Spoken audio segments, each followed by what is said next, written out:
hello guys, আমি Ronny and welcome back to my YouTube channel. তো guys, আজকে আমি একটা আউটলাইনের ভিডিও নিয়ে চলে এসেছি।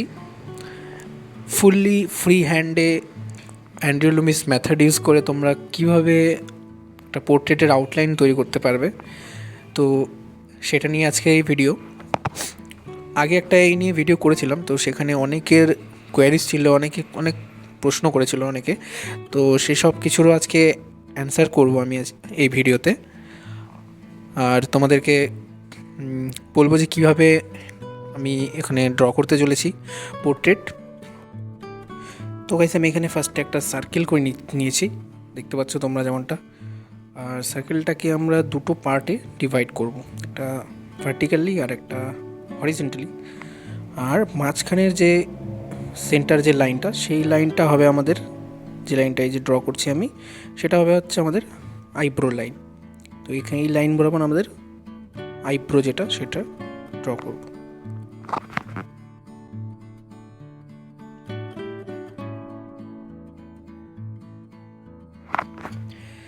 এখানে আমি আমার যে রেফারেন্সটা, সেখান থেকে আমি আইয়ের যে ডিস্টেন্স, সেটা আমি পেন্সিল দিয়ে মেজার করে নিচ্ছি। মেজার করে এখানে মার্ক করলাম, যে আমার মনে হলো অবজার্ভ করে যতটা বুঝতে পারলাম যে এতটা এখানে আইয়ের যে ডিস্টেন্স, সেটা এতটা রয়েছে। তো এখানে আমি একটা লাইন করছি। তো এমনটাই তোমাদের অরিজিনাল রেফারেন্স থেকে অবজার্ভ করে বা পেন্সিল দিয়ে হালকা মেজার করে এভাবে তোমরা আগে মার্কিং করে নেবে, যে আমার কতটুকুর মধ্যে আইস, নোজ এগুলো আসবে। তো লম্বালম্বি যে লাইনটা করছি এখন আমি, এটা মাঝখানে থাকবে। আর যে আমার রেফারেন্সটা, সেটা হালকা একটু বাঁদিকে বাঁকানো আছে, তাই আমি মাঝখানে সেন্টার লাইনটা একটুখানি বাঁদিকে হেলানো আমার করলাম, দেখতে পাচ্ছ।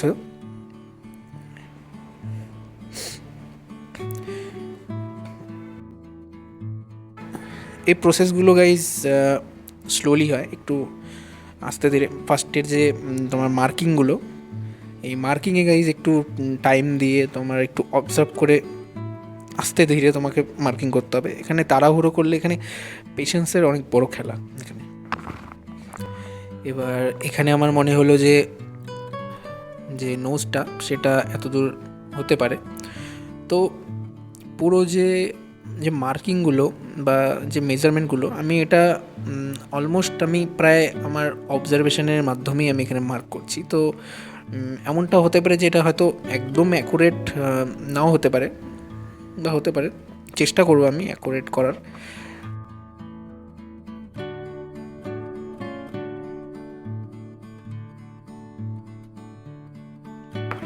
তো অ্যাকুরেট গাইজ একদিনে হয় না। তো শুরুতে তোমরা ওটা তোমাদের মাথায় রাখা ঠিক হবে না, যে একদম মানে আমি আজকে শুরু করছি, তো আমাকে একদম অ্যাকুরেটই বানাতে হবে। চেষ্টা করব, চেষ্টা আমাদের অবশ্যই সেটা থাকবে, কিন্তু একদিনে হয় না। তো সেটা মাথায় রাখতে হবে। শুরুতে শুধু অ্যাকুরেটের পেছনে যাওয়াটা আমার মনে হয় না যাওয়াই ভালো। শুরুতে প্রত্যেকটা যে ফিচার্স, যে ফেসের মধ্যে যে ফিচার্সগুলো থাকে, যেমন আইজ, নোজ, এগুলোর তোমাকে আগে বেসিক যে এগুলোর যে বেসিক শেপ, সেগুলো সম্পর্কে আমার মনে হয় তোমাদের আগে প্রথমে বেশি গুরুত্ব দেওয়া প্রয়োজন। যে আইস কেমন হয়, গঠন কেমন হয়, নোজের যে ফর্মস নোজের, কারণ রেফারেন্সে তো আমরা 3D, মানে আমরা সাধারণত ছবি আঁকি 3D জিনিসকে 2Dতে। তো 2Dতে সেটা 2 ডাইমেনশনাল তোমাকে দেখাতে হবে। তো তার জন্য তোমাকে এর যে বেসিক ফর্মস, শেপস, অ্যাঙ্গেলস, এগুলো তোমার শুরুতে প্র্যাকটিস থাকা দরকার। তো শুরুতে আমার মনে হয় ওই শেপসগুলোর পেছনে তোমরা একটু ফোকাসটা বেশি করবে।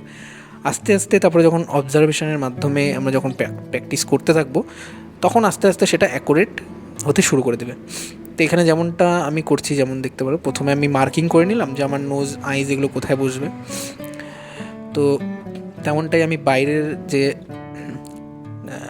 লাইন, সেটা মার্ক করলাম। আর এখানে আমি যেখানে আইব্রো লাইন, আমি সেখানে ফার্স্টেই মার্ক করলাম, সেখানে আমি আইব্রো বানাচ্ছি। তো এই আইব্রো, এই যে এই আইয়ের তুমি যদি বেসিক যে শেপ, সেটা যদি কেমন হয়, সেটা যদি তুমি না জানো, তাহলে তুমি তো একবারে অ্যাকুরেট প্রথম দিনে তুমি কীভাবে করবে। তো সেটা জানাটা আমার মনে হয় খুব। তো আগে একটা এই টপিকে আমার ভিডিও ছিল, তো সেটাতে সবাই তোমরা অনেক সাপোর্ট করেছিলে। তো সেখানকার মধ্যেই একটা কোশ্চেন ছিল যে তাড়াতাড়ি কীভাবে আঁকবো। তো দেখো, তাড়াতাড়ি তো আঁকা তো যায় না। শুরুতে একটা বেশি সময় লাগে, শুরুতে একটু টাইম বেশি লাগে আমাদের। তারপরে যখন তুমি করতে থাকবে, করতে করতে তোমার সেই ক্ষেত্রে তোমার পরে টাইমটা কমে আসবে। আগে যতটা সময় লাগতো ততটা লাগবে না। এখানে আমি যেমনটা দেখো, পেন্সিল দিয়ে আমি আমার ফোনের থেকে মেজার করে দেন আমার মনে হলো লাইনটা একটু অ্যাঙ্গেলে আছে, তাই আমি ওখানে দুটো আইয়ের একটা ডিস্টেন্স তৈরি করে নিলাম লাইন দিয়ে। তো এই লাইনের মাঝখানে আমি এখন পরের চোখটা আঁকবো। তো তুমি যদি একটা চোখ যদি ঠিকঠাক একটু বানিয়ে ফেলো না, তাহলে তোমার বাকি পোর্ট্রেটের কাজ প্রায় সহজ হয়ে যায়।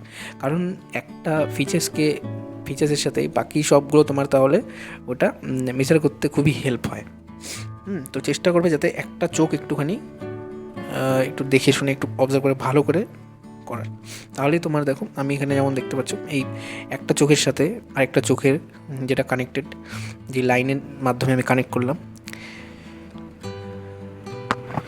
তো যে কোনো হিউম্যান বডি পোর্ট্রেট গাইজ তোমরা এই মেথডে, এই যে লুমিস মেথডে তোমরা করতে পারো। হ্যাঁ, এক একটা ফটোগ্রাফি অনুযায়ী একটু একটু চেঞ্জেস হয়, কিন্তু ম্যাক্সিমাম যে বেস সেটা গাইজ এটাই থাকে। আর তো এবার এখানে আমি দেখে নিলাম যে নোজের যে ডিস্টেন্স সেটা পেন্সিল দিয়ে মেজার করে আমি এখানে মার্ক করে নিচ্ছি। আর দেখতে পারলাম লাইনের মাধ্যমে আমি কিন্তু কত বড় নোজটা আঁকবো সেটা আমি মার্ক করে নিলাম। তো পুরোটাই এরকম গেস করতে হবে তোমাকে, তোমার অবজার্ভ করে গেস করতে হবে। তুমি এরকম গেজের পুরোটাই একটা আনুমানিক গেস এর উপরেই কিন্তু পুরো পোর্ট্রেটটা টিকে থাকে, ফ্রি হ্যান্ড পোর্ট্রেট।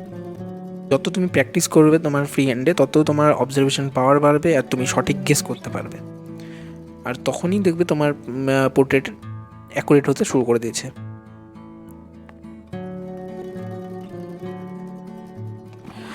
আর গাইস, তোমাদের যদি কোনো ডাউট থাকে কোনো বিষয় নিয়ে, যদি চাও আমার সাথে যোগাযোগ করতে, তাহলে ইনস্টাগ্রামে আমাকে তোমার কাজ পাঠাতে পারো বা আমার ট্যাগ করতে পারো। আমি ডিসক্রিপশানে লিঙ্ক দিয়ে দেবো, তো সেখান থেকে যোগাযোগ করতে পারো আমাকে।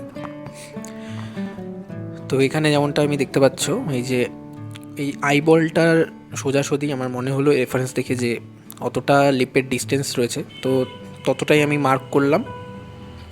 আর নোজ থেকে লিপসের ডিস্টেন্স আমার যতটা মনে হলো আমি মেজার করে ততটাই তৈরি করলাম।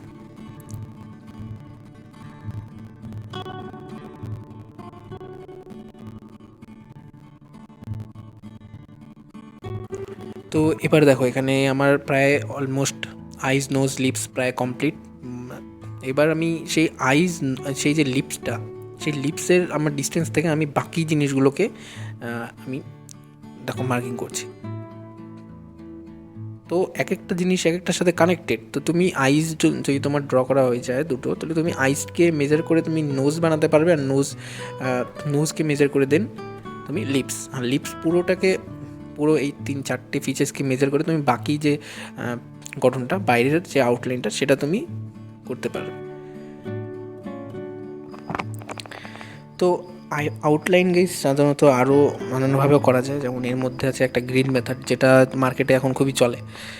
বিগিনার্স যারা রয়েছে তারাও পর্যন্ত মানে গ্রিড মেথডটাকে বেশি প্রায়োরিটি দেয়, আর পোর্ট্রেট করার ক্ষেত্রে গ্রিডেই পরে সাধারণত আমি যা দেখেছি।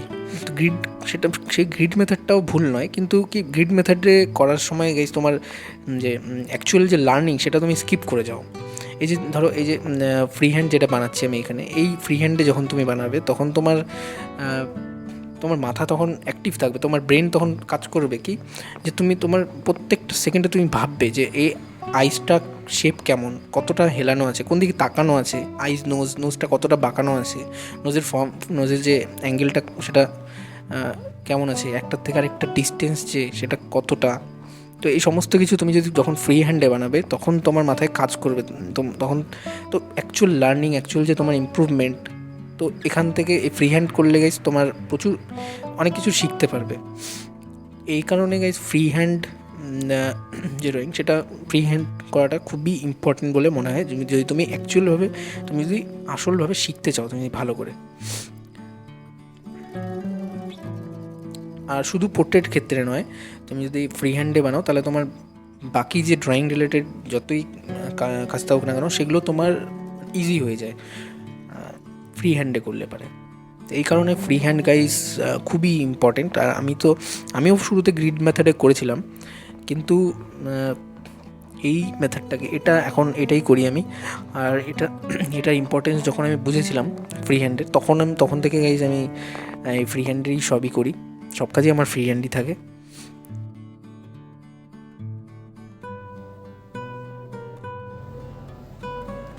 আর গ্রিড মেথডেও গাইজ ভিডিও তোমাদেরকে করে দেখাবো আমি, যে কীভাবে গ্রিড মেথড করবে। তো সেটারও ইম্পর্টেন্স রয়েছে, এমন না যে সেটা একদম করা উচিত নয়, সেটাও দরকার।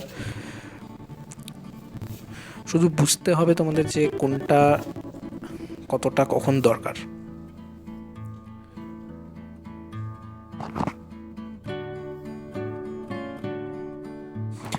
সো আজকের ভিডিওতে গাইজ এতটাই।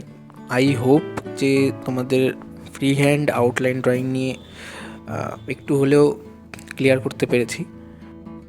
সো একটু যদি হেল্পফুল মনে হয় ভিডিওটা প্লিজ লাইক করে দিও। আর যদি এমনই ভিডিওস দেখতে চাও তাহলে গাইজ প্লিজ সাবস্ক্রাইব করে সঙ্গে থেকো, কারণ তোমাদের সাপোর্টটা এখন খুবই খুবই ইম্পর্টেন্ট।